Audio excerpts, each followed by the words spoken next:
Então hoje vamos resolver o problema chamado min-max sum.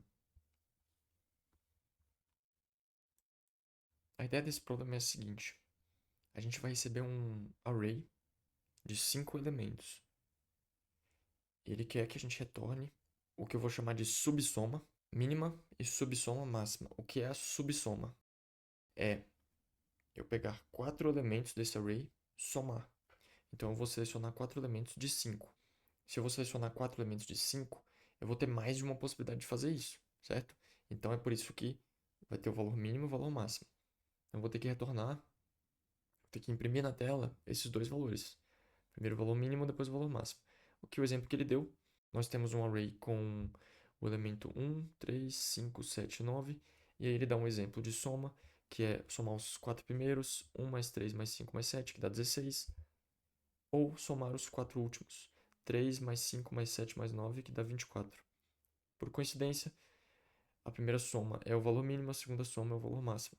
Entendeu? Mas não necessariamente isso vai acontecer. A gente poderia selecionar outros elementos aqui, outros 4, que com certeza iam dar entre esses dois valores, certo? Então, além disso, ele só quer o valor em si. Então, pode ser que tenha mais de um valor repetido, que dê o mínimo, por exemplo. Mas ele só quer o valor, então não importa a sequência em si. O que mais que nós temos aqui? Nós temos as restrições, certo? Cada elemento do meu array, ele vai de 1 até 1 bilhão, 10 elevado a 9. Aqui ele dá o exemplo de input, né? A gente vai receber os valores e vai retornar, vai fazer a impressão na tela do mínimo e do máximo. Aqui, nesse caso aqui, é muito simples a gente observar que o mínimo vai ser a soma dos primeiros 4 elementos, já que eles estão ordenados, e vai dar 10, certo? 3 mais 3, 6, mais 4, 10. A soma dos 4 últimos elementos aqui vai ser o valor máximo, que é basicamente 4 a mais, porque a gente tira 1 e adiciona o 5, ou seja, 4 a mais. Então é o 14. Nesse caso aqui está muito fácil de verificar, porque a gente tem um vetor ordenado, mas nem sempre vai ser assim, obviamente. Ok. Então, a solução que eu consigo pensar para esse problema, como é um problema que tem uma especificidade muito é, alta, né? Ou seja, é um array de 5 elementos. Exatamente 5, e eu quero encontrar a soma dos 4, ou seja, um elemento a menos. Então, isso permite com que a gente faça uma solução que seja muito simples. A gente simplesmente vai fazer a soma total dos elementos. Aí depois a gente vai fazer um outro loop, percorrendo cada um desses elementos e testando. A gente vai retirar o valor de um desses elementos do da nossa soma total e a gente vai verificar se o valor máximo continua sendo o máximo e se o valor mínimo continua sendo o mínimo. E vai atualizando o valor máximo e o valor mínimo. Essa abordagem ela vai funcionar aqui porque a gente tem 5 elementos e a gente quer selecionar 4. Mas se a gente tivesse, por exemplo, 6 elementos e quisesse selecionar 4, por exemplo, essa abordagem já não funcionaria, certo? Vai funcionar aqui porque é um problema muito simples. Cada elemento vai de 1 até 10 elevado a 9. Aqui a gente recebe um slice, né, uma referência para um slice de i32. Vamos só verificar aqui rapidamente. i32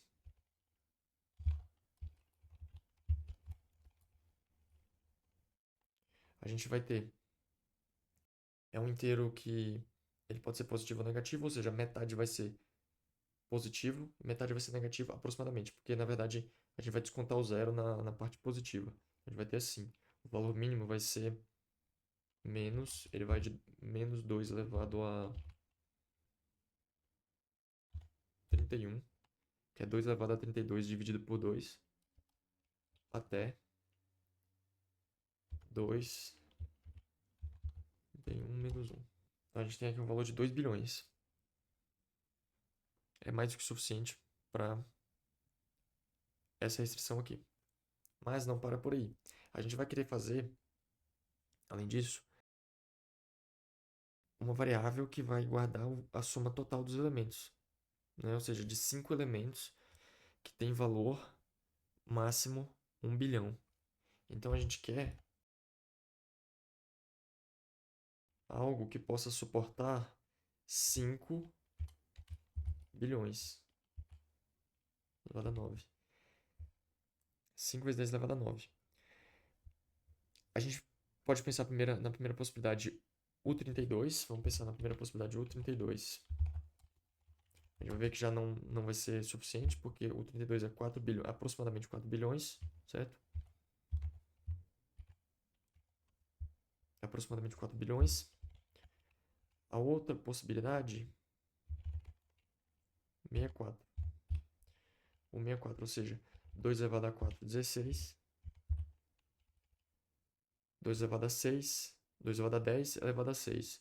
2 elevado a 10 é aproximadamente 10 elevado a 3. Então, 10 elevado a 18. É mais do que suficiente. Para a soma total, o 32 não vai ser suficiente. A gente vai ter que usar um U64.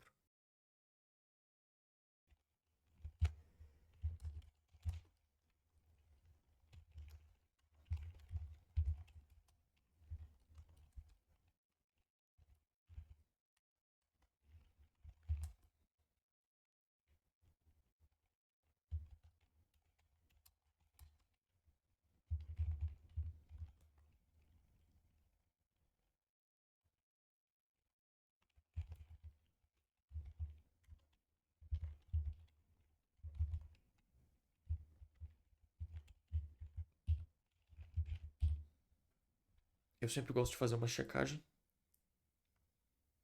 Então aqui eu vou imprimir os elementos de um array que eu vou colocar como teste. No caso de teste, eu vou usar esse exemplo que ele deu.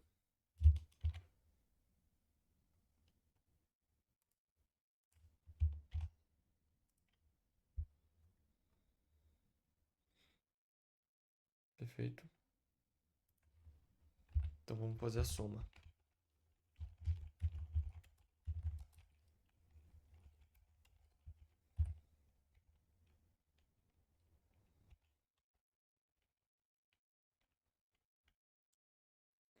Aí aqui, o que nós vamos ter? Nós vamos ter outros dois valores que eu vou chamar min, sum, subsum.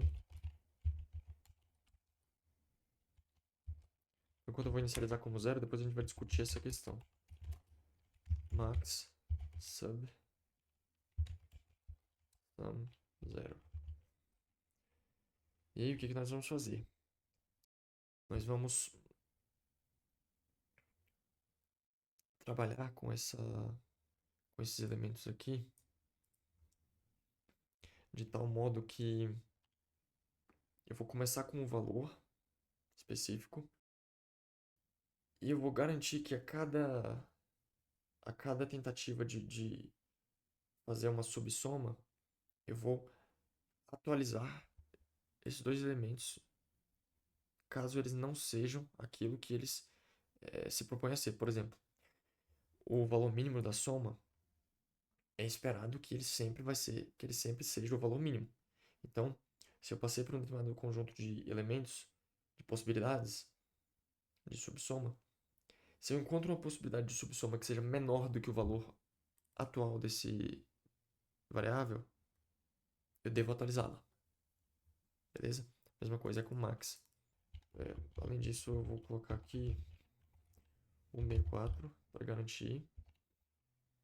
Como eu vou somar um elemento U64 aqui, então assim, U. Aí eu vou fazer um novo for.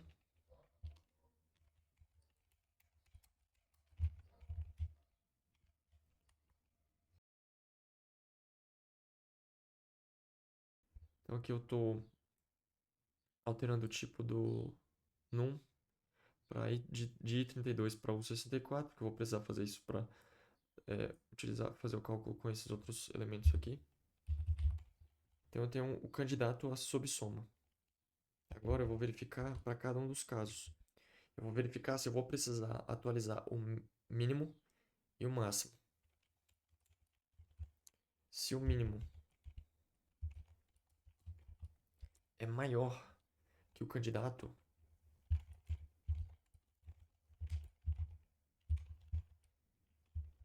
eu atualizo o mínimo.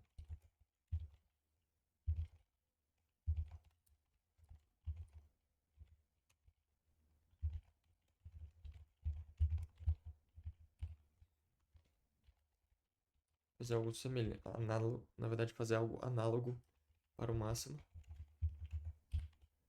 só que se ele é menor. Aí eu atualizo. O que acontece? Aqui eu tenho um problema, tá? Vamos inclusive fazer essa verificação. Eu vou fazer aqui o print.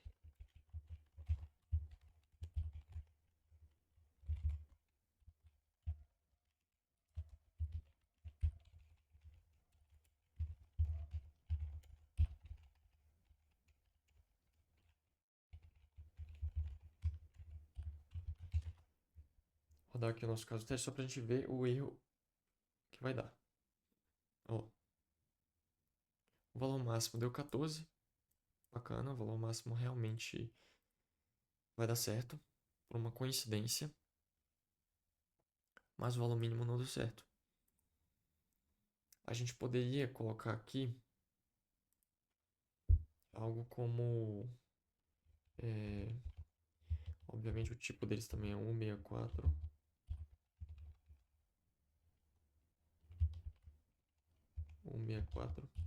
Por que que ele não deu certo? Porque esse valor que eu inicializei, ele é menor do que um potencial valor mínimo que a minha saída pode ter. Se isso acontece, eu vou ter um bug no momento em que eu tiver uma entrada que me dê esse potencial mínimo. Por quê? Porque eu não vou atualizar esse cara aqui. Eu vou ter um valor que é menor do que o mínimo possível que eu poderia ter. Então, o segredo aqui, para que essa estratégia funcione, é eu colocar um valor grande o suficiente que eu garanta que nenhum elemento vai conseguir ter um mínimo maior do que esse. Entendeu? Eu garanto que nenhuma subsoma minha vai ter um valor maior do que esse aqui. O valor iniciado aqui. Para que eu consiga fazer isso, basta eu calcular aqui, né? De acordo com as restrições, esse valor de máximo e esse valor de mínimo. Eu vou usar uma constante para isso. Vou usar aqui const. Vou chamar de global min sub. Então, o mínimo global, que é quando eu tenho 4 elementos iguais a 1. Então, 4 elementos iguais a 1, eu vou ter 4.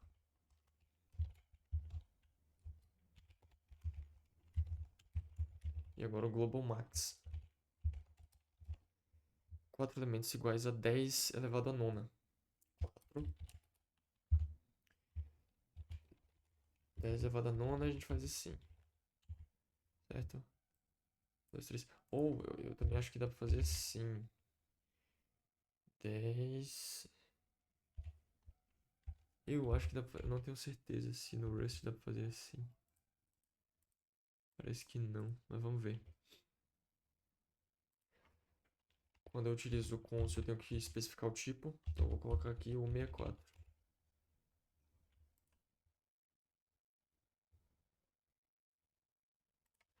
Para ficar consistente, eu vou fazer dessa maneira. E aqui eu vou inicializar com o valor mínimo. Eu quero que ele inicialize com o valor máximo possível. Porque aí, qualquer valor de subsoma, ele vai atualizar. Qualquer valor inicial, ele já vai atualizar. Então, eu vou colocar aqui.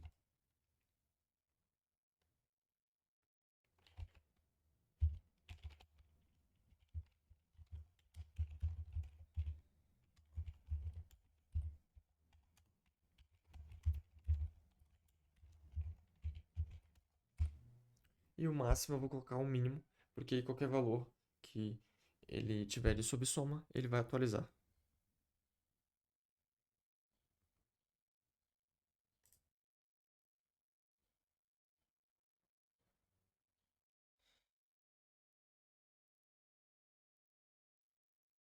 Ah, tá. Isso aqui é considerado um float, esse cara aqui. Então vamos fazer o seguinte, vou ter que escrever daquele jeito mesmo.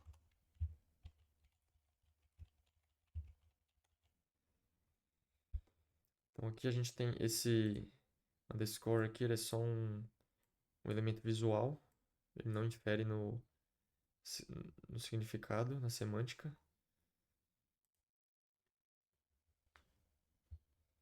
Bacana. Testes locais.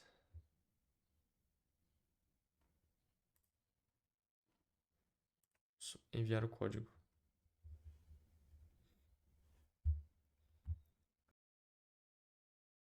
Vamos fazer um teste. Vamos utilizar aqui, em vez de U64, vamos utilizar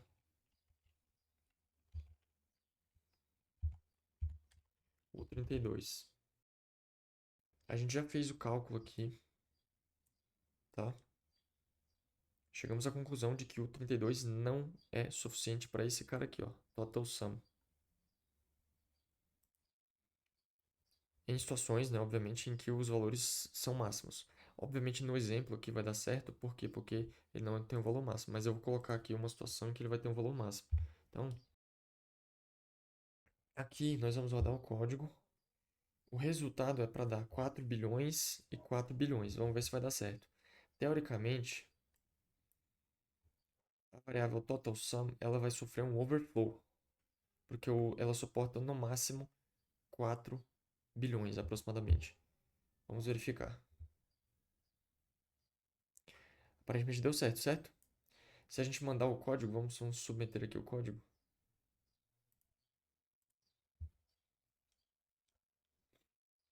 Ele deu certo também, beleza? Só que tem um problema. A gente tem que ficar atento porque provavelmente aqui por debaixo dos panos ele roda o compilador na versão debug. E na versão debug do compilador do Rust, ele permite que você tenha overflow e underflow. Eu vou copiar esse código aqui na minha máquina e vou executar exatamente do jeito que está aqui, só que utilizando uma compilação que não seja na versão debug, para a gente verificar o perigo do overflow e do underflow. Então agora eu vou copiar o código para cá, abrir o meu Visual Studio Code, vou copiar esse código para cá.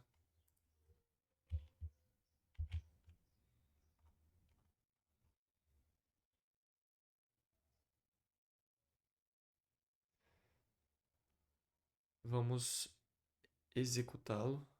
Vamos agora compilar esse código. Então eu executo rustc com o nome do arquivo como argumento. Ele deu alguns warnings aqui por conta do meu nome. A minha nomenclatura não está no padrão adequado. Mas ele compilou. Então se a gente observar aqui, tá aqui, ó. A gente vai executar esse cara aqui.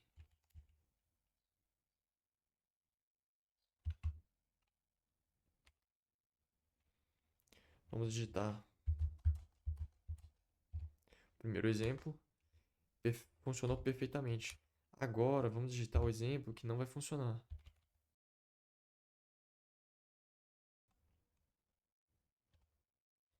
Pronto. O que a gente observa aqui? Vocês viram que lá no HackerRank ele funcionou. Aqui a gente já tem, ó, a thread main panicked, né? Ou seja, é, sofreu pânico por conta de uma adição overflow, com overflow. Bacana? Então é por isso que é fundamental a verificação das restrições para a resolução de um problema de fato.